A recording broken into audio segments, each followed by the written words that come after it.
Good shit. Good shit. Rise and shine, it's a brand new day. Ken and Ken take the stage, ready to play. Weekdays at 10, the cars and the scene. Coffee in hand, they're living the dream. Question in their voice, got the whole town awake. Bringing fire to the mic, make no mistake. Shows in the corner, spitting out facts. Dropping truth bombs, ain't holding back. Ken and Ken in the morning, feel the heat. From 10 a.m. CST, can take a seat. Live and love that break in the mind. Ken and the bold. Light up your speakers, crank up the sound. They're talking about life upside down. Opinions exploding like a sonic blast. In the studio, they're built to last. With passion and grit, they engage and ignite. Every single week, they're a force can't fight. From sports to politics, This is a Huddle Sports Network broadcast. You can find us on Roku TV, Amazon Fire TV, Facebook, and of course YouTube. Get all your NFL news here first. Good morning. Welcome to another edition of Ken and Ken in the Morning. And of course, we've got Joe this morning. How are you doing this morning, Joe? Good. How you guys doing? Good. What's up, Kitty Kid? Fuck you.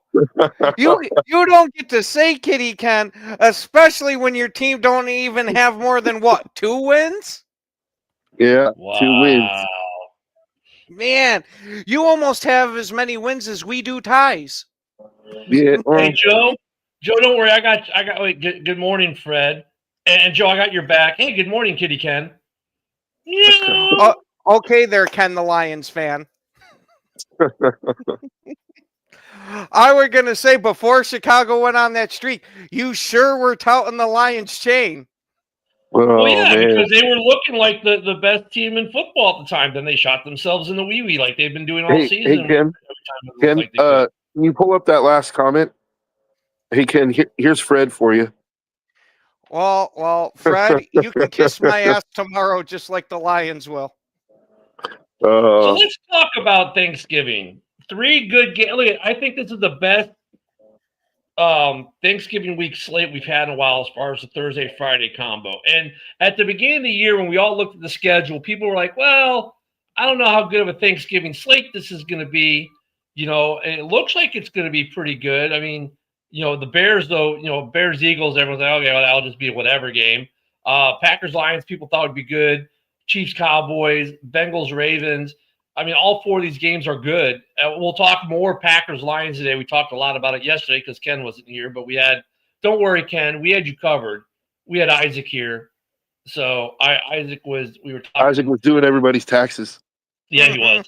But real quick, before we get into the other games, I mean, we got Chiefs-Cowboys. That's going to actually that's a super impactful game. I think the Cowboys are pretty close to being out, but they still have a dog in the fight to maybe get a wild card. They're like 2 or 3 games, 3 games behind right now.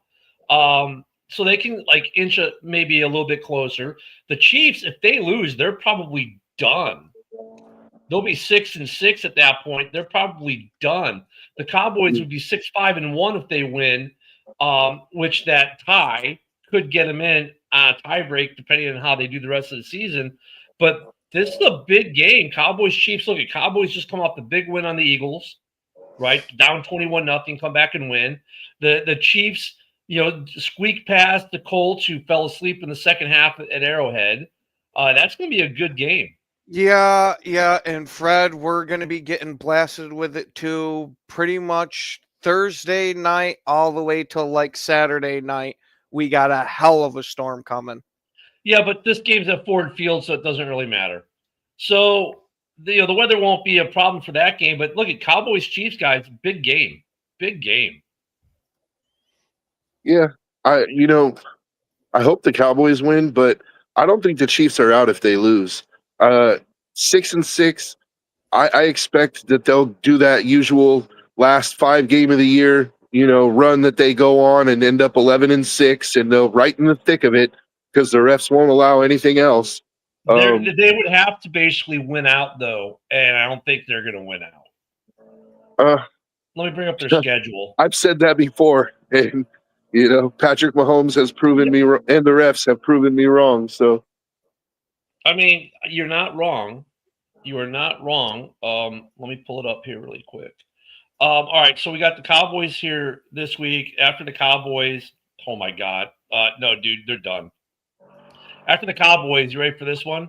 They get the Texans with that defense. Then they get a winnable game against the Chargers. Then they get the Titans. That's winnable. Then they get the Broncos, and then they get a winnable game against the Raiders. They got, so 3 winnable, 3 super really tough games for them. And if you look at the standings right now for just their division, if they lose and go to 6-5, right now, dude, they're like what, 3 games behind the Broncos. As far as like, okay, the top 7, I mean, geez, the Pats they're not catching. The Bills are going to be ahead of them. The Ravens will get in only because of their division, if they win the division, or the Steelers. Hey, good morning, Eric. The Colts are 8-3. The Jags are 7-4. I mean, the Texans are coming on tight right now. It's going to be really hard for the Chiefs. I'm not saying they couldn't get in, but it's going to be really, really hard for them. Yeah. Morning, Billy. I'm still thinking the Texans are making the wild card, and Buffalo, and isn't Jacksonville will be leading that division. Who the hell is the other wild card? The Colts are leading the division. No, the Colts are. Okay, so yeah, it is Jacksonville. Right now, if you look at the top 8, you've got the Pats at 10-2, they're in. The Colts at 8-3, they're in. The Broncos at 9-2, they're in.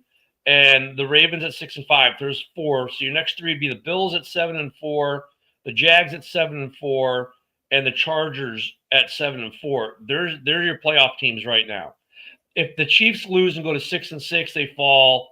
They fall behind the Chargers. They're still behind the Chargers. They obviously would be behind the Jags. I mean, they're behind people. In fact, if the Steelers were to win, the Steelers are ahead of them right now because of a tie break. So yeah, they're like 9th or 10th right now in the pecking order. Yeah, I'm thinking it's starting to circle the drain for Kansas City. They play 3 of those teams. What the fuck you sick there, Eric?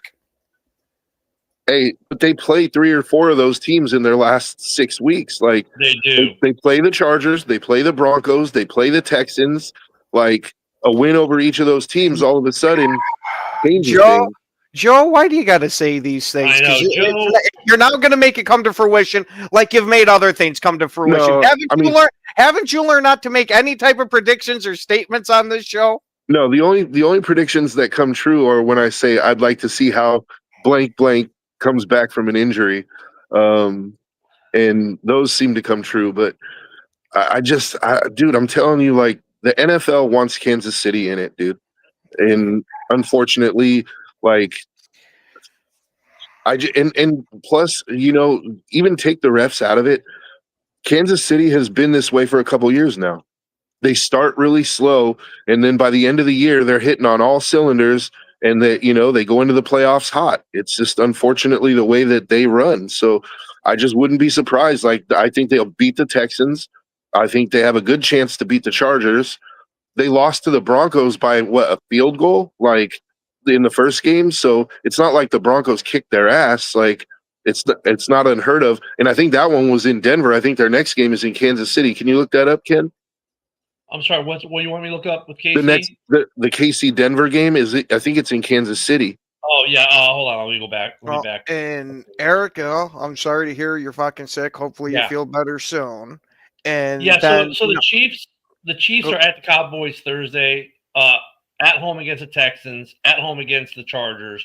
At the Titans. At home against the Broncos, and then at the Raiders. So they have 3 out of their next 5 games at home, or 4 out of their next 6 games at home. Boy, you got to thank that NFL scheduling, huh? They're playing at home for the majority and all the tough games, right? Like, I mean, it's set up, dude. It's set up for them to run the table. If they get in, though, look, it's not saying they can't get in, but if they lose on Thursday, going back to Thursday's game, if they lose Thursday, it makes the road a lot harder for them. No, Oh, sorry. I was just answering Fred's question. No, I'm not in San Yeah, I know. Diego. I don't do jujitsu with Jocko. I actually train with Marino. He's a 6th-degree black belt under Carlson Gracie Sr. So I mean, good morning, Cam. I mean, look at this is gonna be a good game. This Chiefs Cowboys game. I think everyone probably thought it'd be a good game, but now it really is gonna be a good game. See, that's what I'm talking about, Billy. That's what I'm talking about. But we'll get to the Bears game here in a minute. Which for us will be a pregame show, actually. Friday's show, it'll be kind of a pregame. I mean, a little early for pregame, but that game's at 2:00 on Friday, and we'll be on Friday morning. We will not be on tomorrow morning. I think we're taking tomorrow off. Yes? Yes. Yep. Okay. So Chiefs Cowboys is going to be a good one. Man, I mean, look at Eberflus is getting that defense working a little bit better with Quentin Williams there. And they've got some DBs. Look at the Cowboys are making a push to be kind of relevant in the NFC playoff picture. So this is a big game for both of them. Actually, the way that the Chiefs have been playing, I mean, look at their defense has not been really stopping much, and this is a high-powered offense the Cowboys possess. I think this will be a fun game, and then the next one, which will be interesting because I hear there's a certain quarterback coming back in Cincinnati.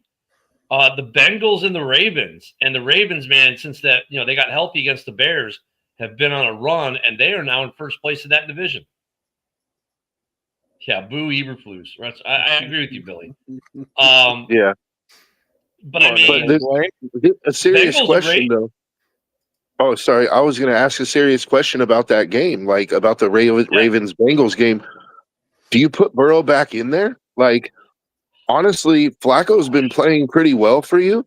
Like, I kind of think Burrow's going to have a little rust on him, and I kind of would go with the hot hand at this point. Joe, I swear to God, I just got into an argument the other day about this. The guy happened to be a Bears fan, but do you know David Wyatt at all, Ken? no, I don't think so. Okay. I didn't know if you guys happen to do shows, but usually him and I can agree on a lot of things. But he was sitting there touting the thing of, well, he's Joe Burrow and he is not going to have a whole bunch of rust and all that. Like, I get Joe Burrow is a high type of caliber quarterback, but anybody, when they don't play this long, it is going to have some kind of rust. I love this headline from Sports Illustrated 17 hours ago. Bengals quarterback Joe Burrow, here's your concerns, but suggest politely that you go kick rocks because he's playing. Yeah. And people are asking that question, and Burrow's like, I'm not going to live in fear. I'm going to play. I mean, it's Burrow for you. He's playing. Yeah. That makes that game a little more interesting. Man. However, I really do. They've got other injuries there they got to worry about. Like, he's coming back, but he's not going to have all his wide receivers. That offensive line still sucks. Chase is out this week. So yeah, it's going to be interesting. That one's going to be interesting. And of course, you get Black Friday. But at the beginning of the year, people thought, oh, this won't be much of a game. Well, now you got 8-3 and against 8-3, the Bears and the Eagles. The line on this one's 7 for the home team. Okay, fine. The Bears still don't get any respect. We know this. The Bears aren't going to they don't get respect from Vegas or whatnot for a while. It's funny. Some of the national sports media is starting to give them a little respect, but most of them aren't. That's gonna be a really good game too, because it's not like the Eagles' offense is doing much, which helps the Bears' defense. But Jalen Johnson, full participant yesterday in practice again, and so was Kyler Gordon. Yeah, not to interrupt you, but what about your linebackers? Because I know you lost all 3 last week. Nothing on no TJ Edwards. I didn't see anything. Let me find. The one I'm looking at here is not that great. With the guys that played last week, they played so well last week for the Bears. It's almost like, I don't really care. Okay, so yesterday, TJ Edwards did not practice. Hippolyte did not practice. Luke Newman did not. Dominique Robinson did not. Noah Sewell did not. And Tyreek Stevenson did not. But Theo Benedict did. Kyler Gordon did. Travis Homer, Kyle Manangi, and Jalen Johnson were all full participants. So, not to interrupt you again there, Ken, but I got to address Fred's comment here. I can understand the whole getting cold on Goff because his numbers took a little bit of a dip this year. But are you kidding me? Trade Gibbs? That is insanely stupid. He is the entire Lions offense right now, and you got fans that are talking about trading him? And not just that, but trading Goff and Gibbs for Carson Wentz. That's what CW means, I assume. Carson Wentz. I think Unless that you might think have of been another for CW. CMC. no, I think Caleb. Oh, For Caleb Williams? Yeah. Not happening. Not happening. So, but yeah, so the linebacking core. But you know what, though, Ken? Last week, we played basically with our practice squad linebackers, and they actually did a pretty good job.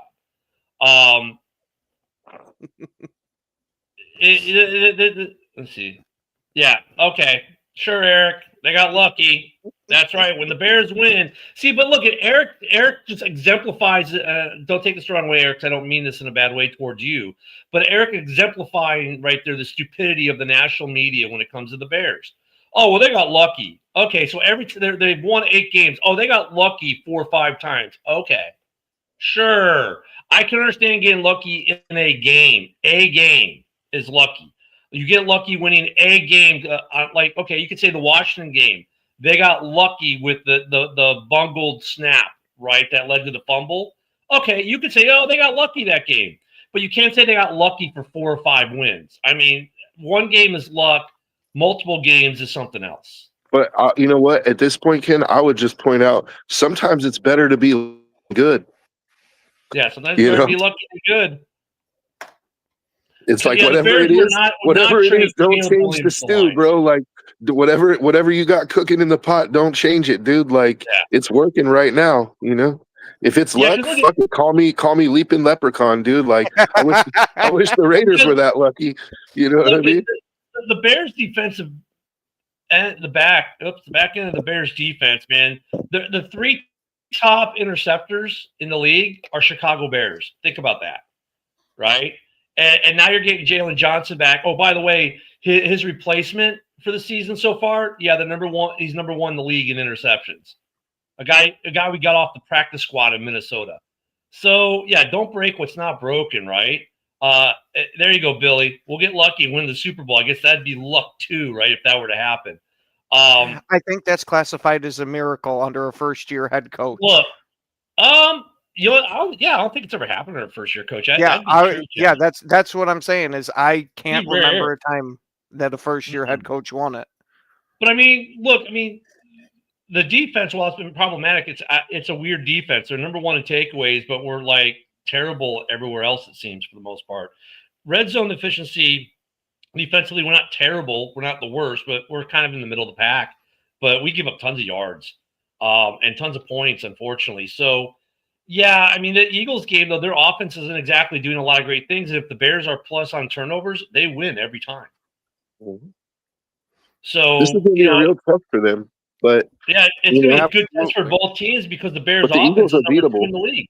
Yeah, the Eagles are beatable. Yeah, the Eagles are. I mean, look at the Bears' offense. This is the surprising thing. I think people would have thought if the Bears were going to do well this year, it'd be on the strength of their defense while the offense figures it out. Well, it's been just the opposite. It's been the strength of the offense while the defense figures it out. The defense gets some opportune picks, which helps the offense, of course. But you got the number 1 offense.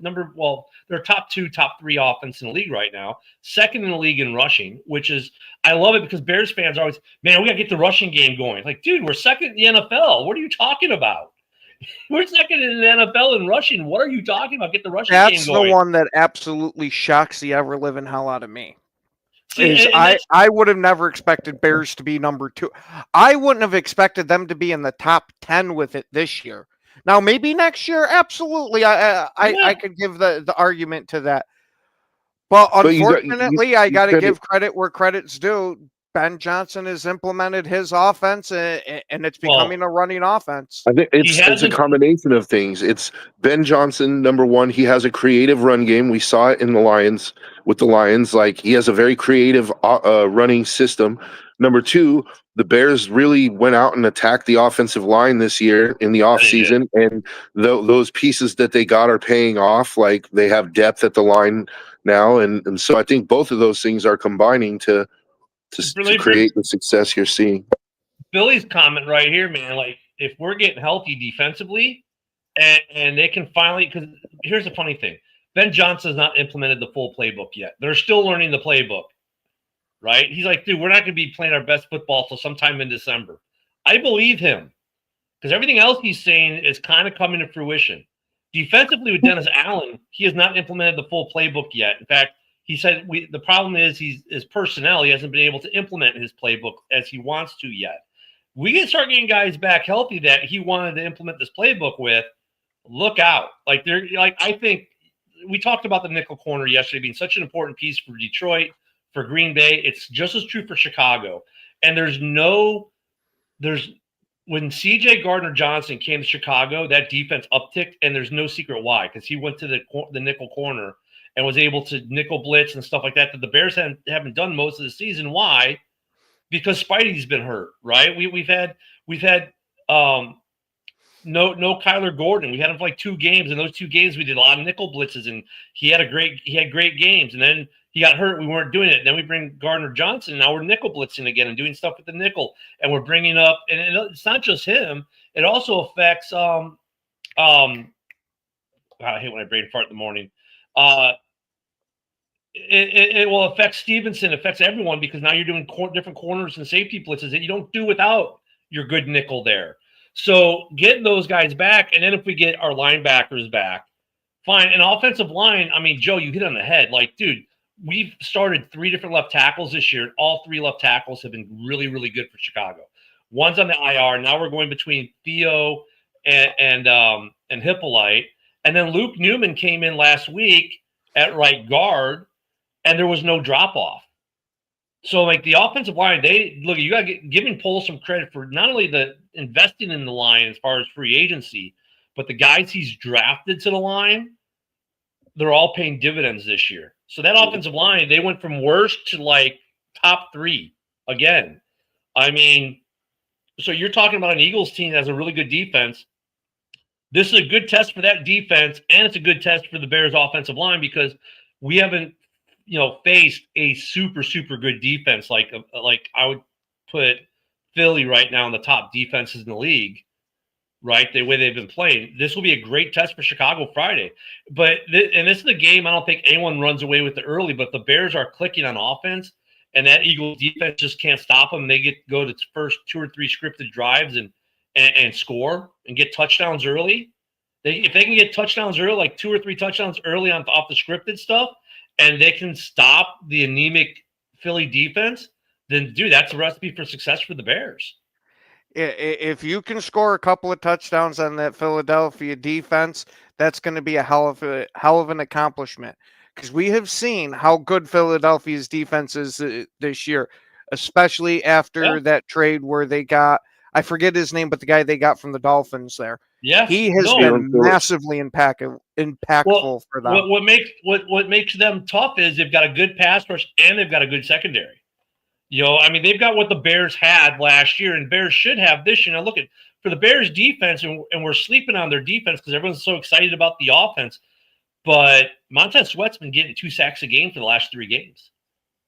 Well, the Eagles also have, in my opinion, the best defensive tackle tandem in the league with Jordan Davis and Jalen Carter. Like, that defensive tackle duo that's a wall, dude. I think the Bears are getting better.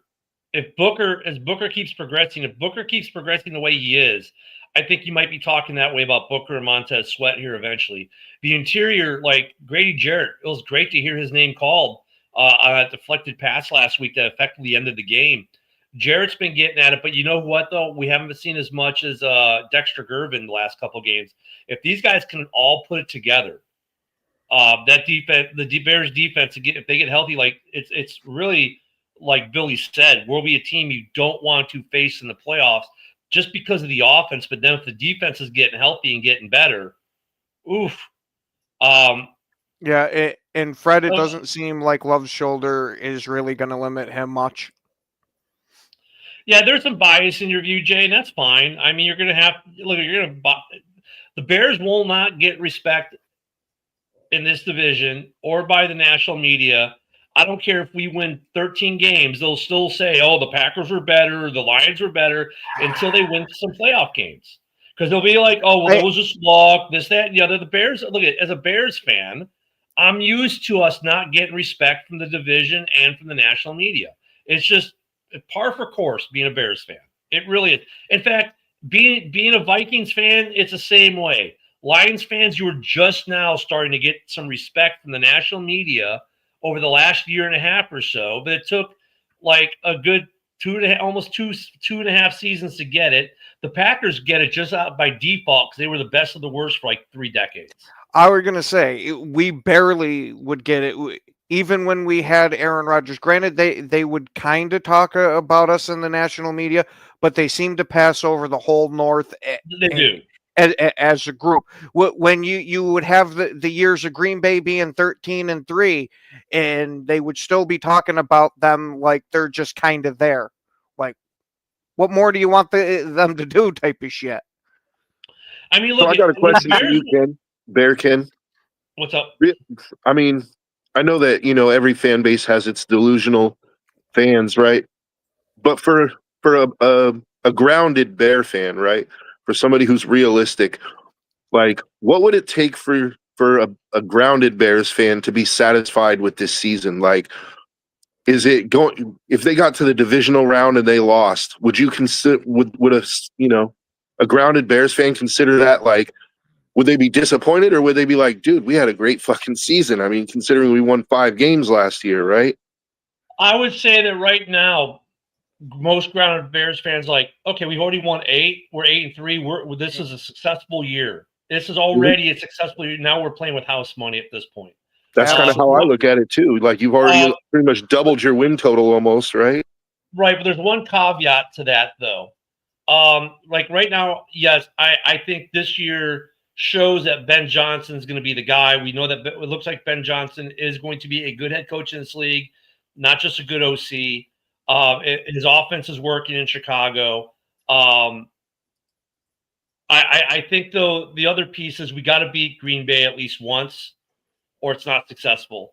And look at, thank you NFL schedule makers for being so jacked up on whatever crack you were smoking that day to give us a Bears Packers games 2 out of 3 weeks, right? We go to the Packers, then we go to the Browns, then we get the Packers, or vice versa, whatever. But we got and they almost designed it that we're going to split, because it's really hard to beat a team twice in 3 weeks. It really is in this league.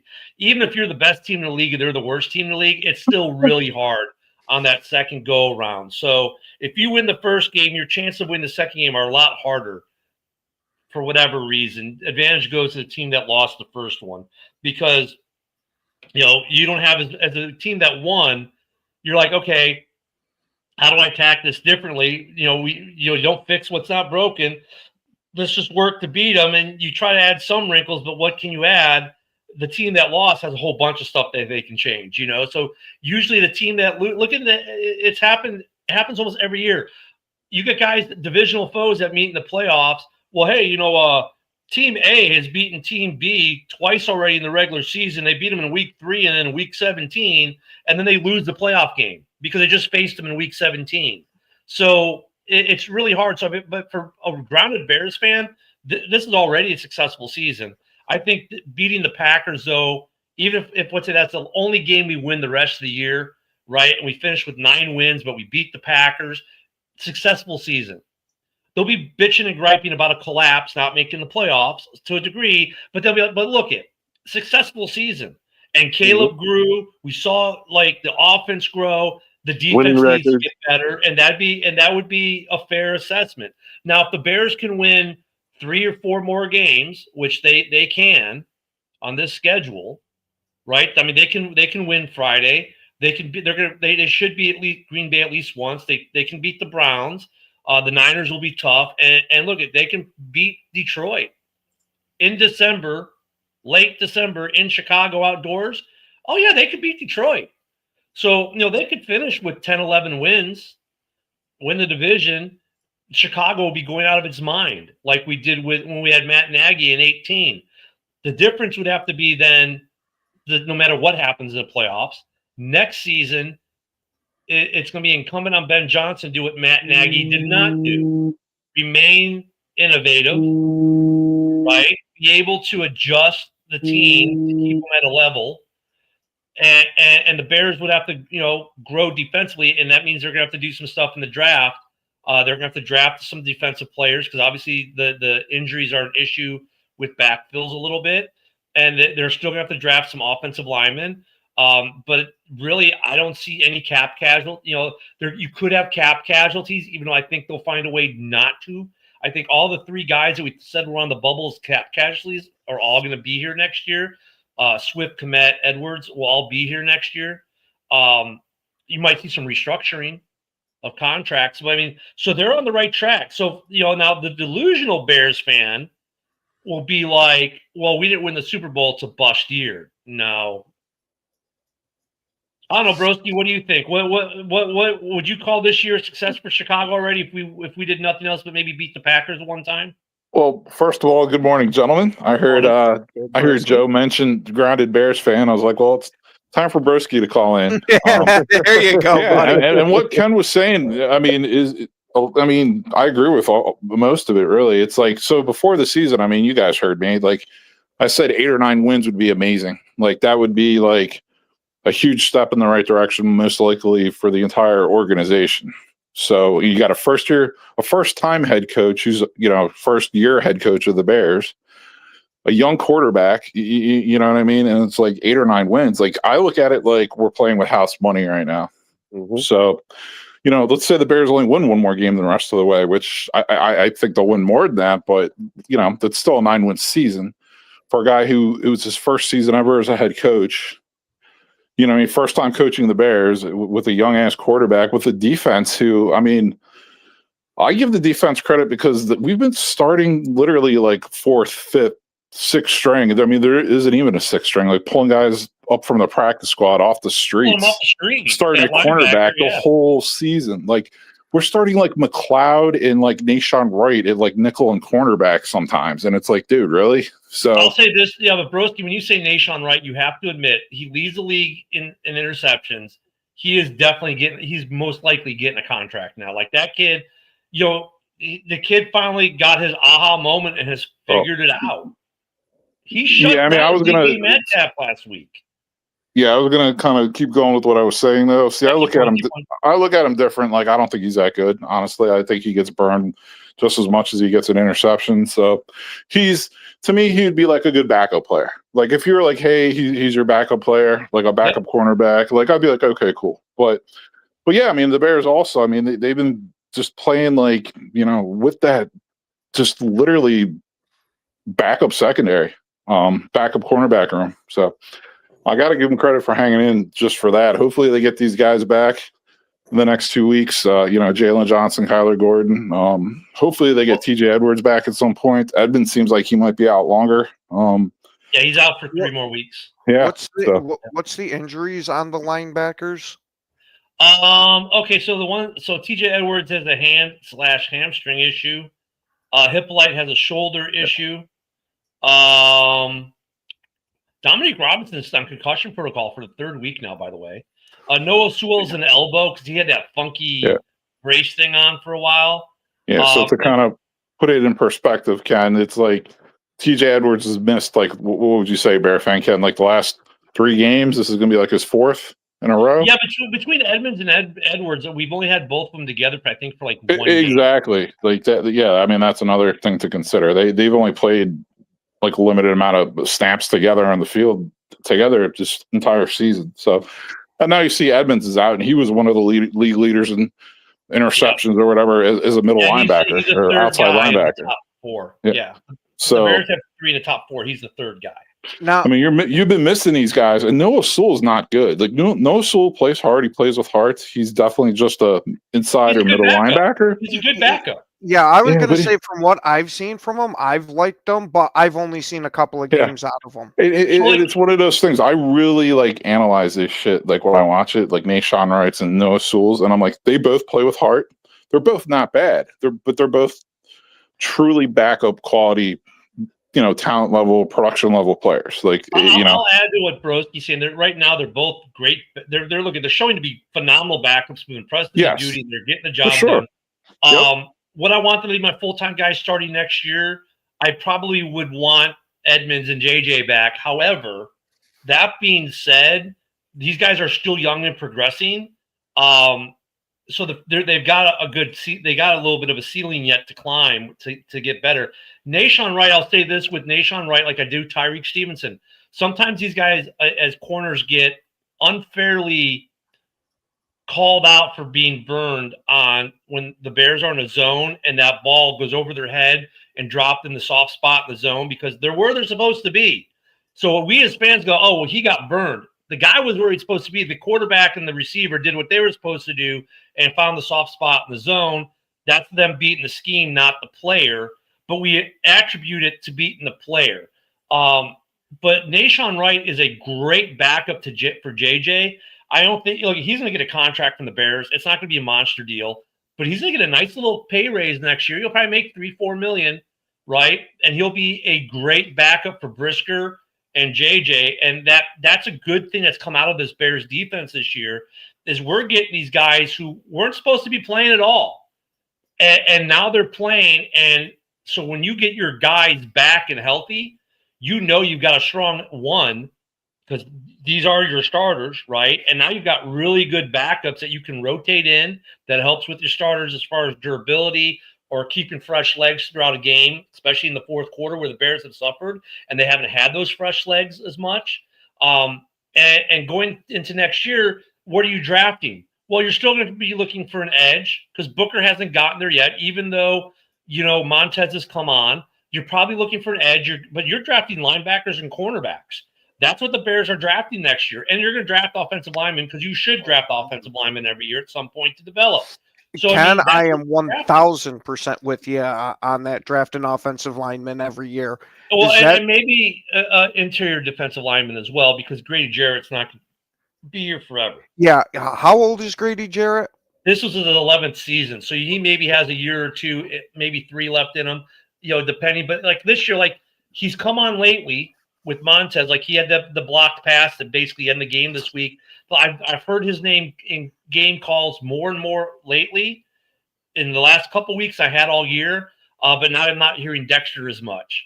I think Grady Jarrett is 32, by the way, guys. 32. Yeah, so a year, maybe 2 left in him. So you're looking for and we've got a guy who's actually not bad, who was a starter last year, who's now the backup. He could step back up into that role in Dominique Robinson. He might be able to step back up into that role. I don't know. But you're looking at D-line, corner, and safety, and all O-line. Those are the 4 areas the Bears should attack. And you won't attack it in free agency, probably just in the draft, because you're going to be a little hampered with the money unless you do rework some contracts, which they're probably going to have to do like via extension or whatnot. You're going to have to rework some deals. But this Bears team for next year is looking like, wow, we got some great backups. And Billy said earlier, if these guys are coming back in December, coming into the playoffs and we get a healthy Bears defense, that, by the way, we've only seen play together 1 game this year, and they won that game pretty good. This is going to be a scary team to come playoff time. Because the offense is light years ahead of where we thought it would all be. We thought this team would get carried by the defense. The offense has been carrying this team. Yeah, and we all know I'm ultra critical of the Bears, but Ken, what you're saying right there, I mean, I agree with. It's just you're just laying out like what's actually happening and what could happen. Get some players back into the year, man. That's gonna be a great time to get them back. I also think that in addition to like guys like Nashawn Wright playing like playing well as backups, right? One of the real positives that you can take from that, even if talent wise they are backup level, backup quality players, they've gotten a lot of good reps in this year. Oh, yeah.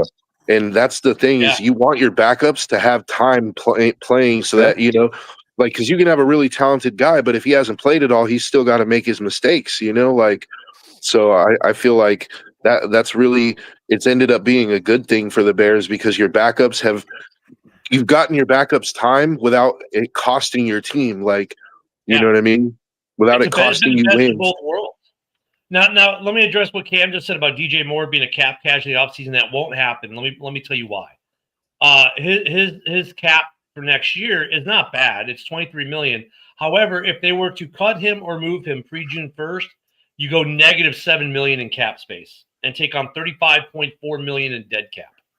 If you do it post June 1st, you gain $1 million and you go 27.4 in dead cap.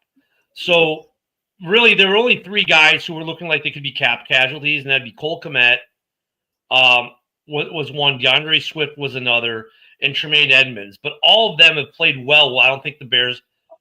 Tremaine Edmonds is the biggest one. You would say $15 million.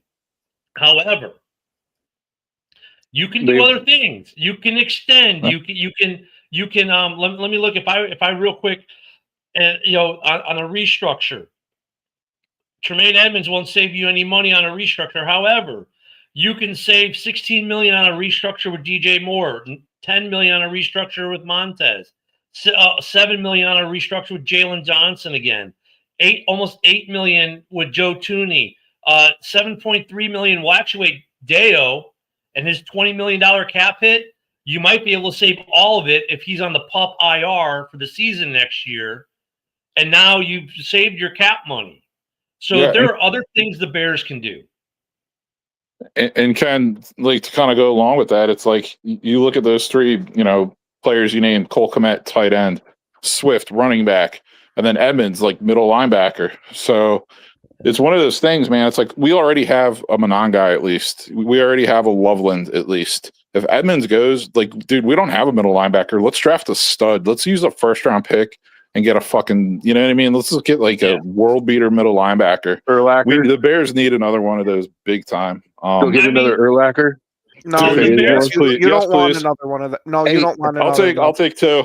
Hey, I was going to ask, like, I'm a big proponent of if it ain't broke, don't fix it. But if there was one thing that I would consider for the Bears going into the offseason, like, you could get rid of Swift.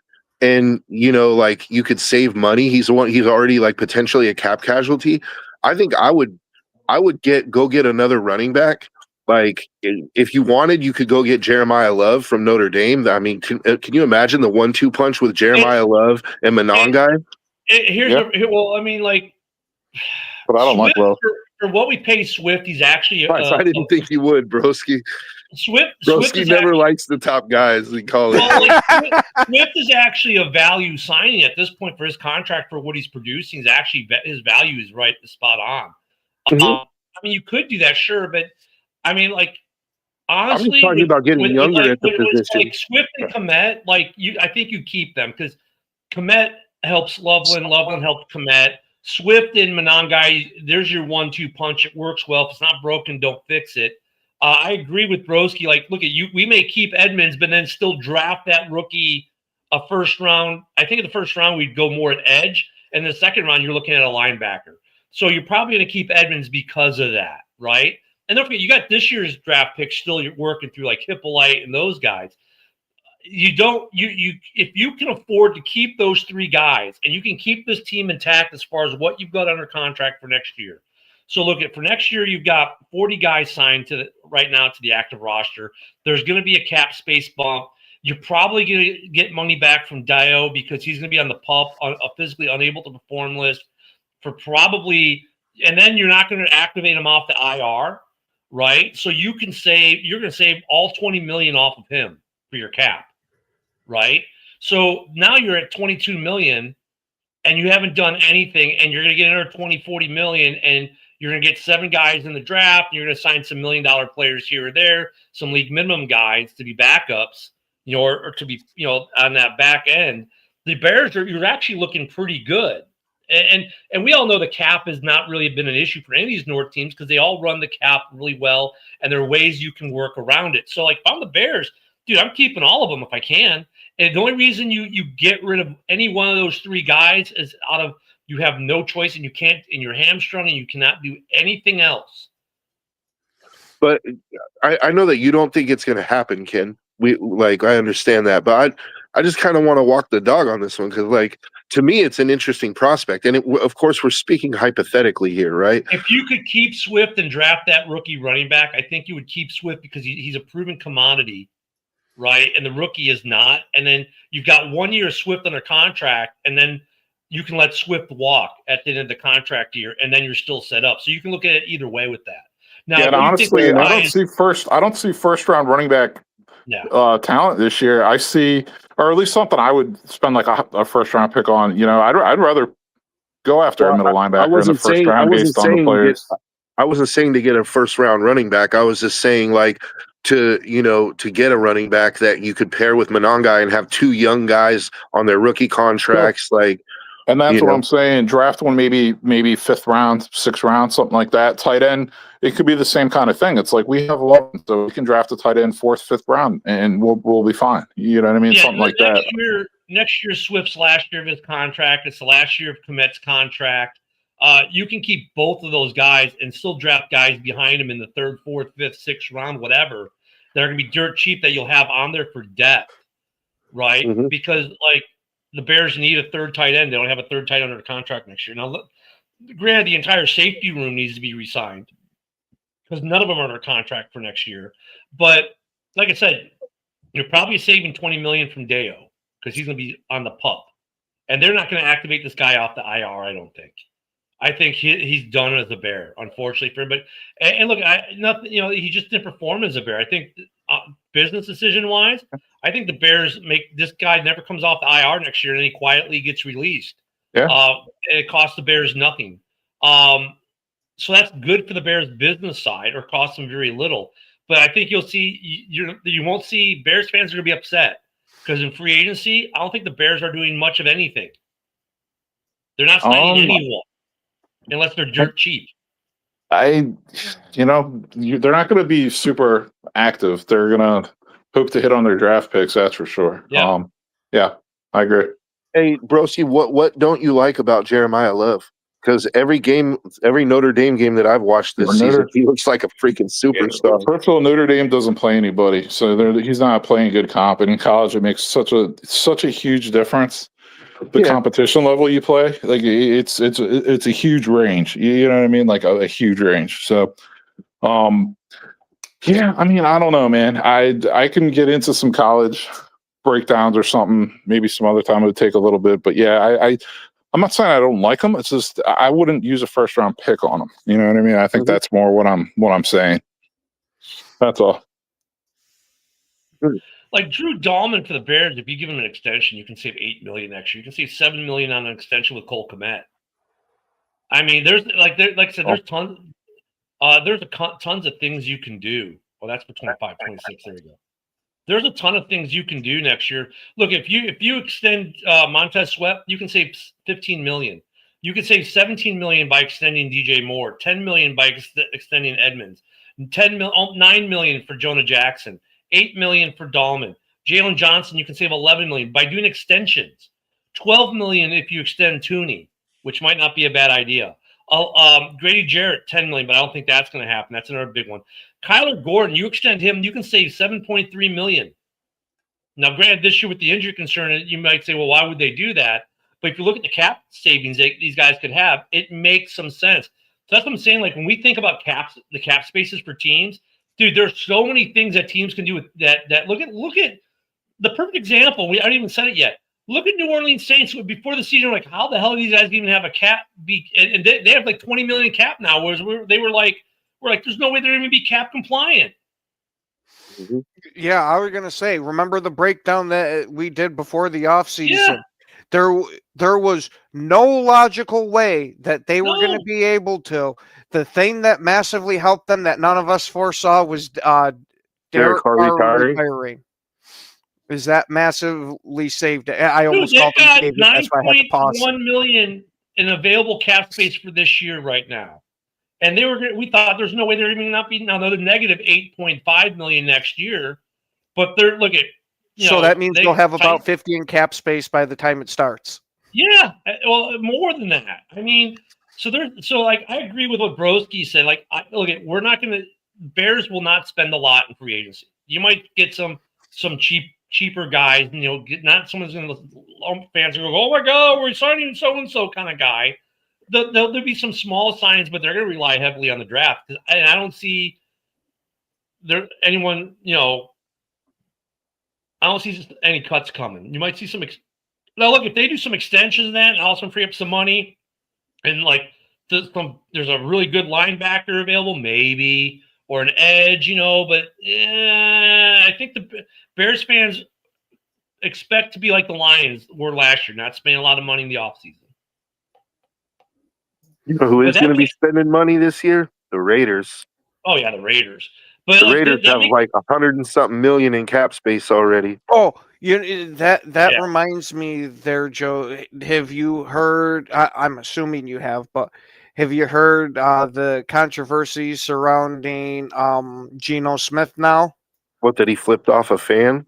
That supposedly it goes back to something he did with the Seahawks, and supposedly somebody in the organization came out and was saying something bad about Geno Smith doing it. I didn't pay too much attention to it because it was the Raiders, but is there even any real smoke there? Or is this just nonsense? Well, what do you smoke about? What about that he might have done that with the Seahawks as well? No. Smoke about somebody in the Raiders organization pretty much trashing him for it. Oh yeah, Mark Davis actually spoke to him and told him, like, dude, like, our fans are our lifeblood, and you don't disrespect our fans. Like, it's unacceptable. But I mean, look, as bad as Geno has played this year, Geno's a human being, dude, and he's been getting shit on for the last 10 weeks straight. I'm of the opinion of, like, don't start no shit, won't be no shit, right? Like, if you're gonna sit there and talk shit to this dude week after week after week and hold up your signs, he finally responds back with a little one finger salute. You can't get all butthurt about that. Like, you've been calling this dude out of his name, all types of horrible things. I know, because I have too. Like, you know what I mean? But the thing is if Geno told me to go fuck myself, I'm not going to cry about it. Like, he's a human being, man. Like, you got to imagine, like, the Raiders are an absolute dumpster fire right now. Like, offensively, like, they haven't been successful, and it's all like everybody's pointing the finger at Geno. But as bad as Geno has played, it's not all on Geno. The offensive line, this is the worst Raiders offensive line I might have seen in my entire life as a Raider fan. Oh, wow. Like, we're talking like 2006 bed and breakfast offense. Like, it's that bad, dude. It really is that bad. And it wouldn't be that bad if we weren't so injured. Like, if JPJ and Colton Miller were still healthy, like, it wouldn't be as bad. But even with them in, it was bad. And that's, so there's a lot of blame to go around, and Geno's been shouldering the majority of it. And I don't know that it's necessarily fair. For next year, the Raiders have $108 million in cap space and 30 people on the active roster. So they've got to fill 23 slots with $108 million. Geno Smith is a big cap number, 26 mil. Max, of course, at 35. Colton Miller, 22.6 mil cap hit next year. The one guy I wish that we could get off of them, but he's still under contract, but he's going to need an extension, is Jeremy Chin. Has 1 year left of his contract. I would love to steal Jeremy Chin, but that's not going to happen. And with Chip Kelly getting fired there, do you think that's going to scapegoat it at all, where Geno Smith gets a shot next year to be the quarterback for the Raiders, or you think his time's just done there? Honestly, dude, I don't know, because I can't predict what Pete Carroll's going to do. He fired your opinion, yeah. He fired Chip Kelly over his son, Brendan Carroll. Brendan Carroll is our offensive line coach, And if anybody should have been fired, it should have been our offensive line coach. Like, I mean, realistically, but he's not going to fire his son, I guess. Chip Kelly, I feel like Chip Kelly got scapegoated because number one, I don't think the Raiders have the players that they need to run the type of offense that Chip wanted to run. The offensive line wasn't good enough. We have, very young guys at receiver, like nobody really with we don't have a number one receiver. Bowers was hurt for most of the season. There's a lot of reasons, like Hey, Joe, I don't think Chip Kelly was go ahead. Not to cut, I don't want to cut you off, but we're kind of, we're short on time. I want you to have this piece of information when you're making your argument. If they cut Geno Smith, whether it's pre or post June 1st, $8 million in cap savings, they take an $18.5 million hit. They already have $108 million available. So taking a dead cap of 18.5, but adding $8 million, now you have $116 million or so. They're gonna have maybe $130 million in free agency. Cutting Geno Smith is a distinct possibility because the cap hit is not going to be a concern for 1 year left on his contract. Yeah, if it's me, I totally cut him. If it's me, like not only for flipping off the fans, but just obviously Pete Carroll thought he could try to squeeze the last bit of good football out of Geno, but it appears that Seattle squeezed the last bit of good football out of Geno. If it's me, I'm going all in on the draft. I'm going to finish the tank, and I'm gonna go get Ty Simpson from Alabama if I can, and this is why. Like I know everybody's on Mendoza, but I like Ty Simpson because he has elite processing speed. And with how bad our offensive line is, you need a guy who can get the ball out really fast and make good decisions. And Ty Simpson is that to me. Like he has that. That's an elite trait of his, and it is an elite trait. I know he's not very experienced, but you could do a Joe Stan and keep Geno as your backup because you have no backup signed. And look what Atlanta did with Kirk Cousins, making him the most expensive backup in the league. Well, Geno would now become a $26.5 million backup to whoever they draft, which could be a way they go too. $108 million, and that's before we get the increase. So right now they're probably almost at 130, and that's keeping. I wouldn't keep Geno. Yeah, but I mean look at your worst case would be under what you're saying is that you keep him as a backup. That's your worst case scenario. You keep him as a backup for a year. With as much money as you have, it doesn't hurt you to keep him as a backup that may be pressed in the service for a game or two as a veteran quarterback. That's not necessarily a bad thing. The Raiders could do that. I think you'd be perfectly okay with that. Like draft your rookie in the first round, number one overall, whatever.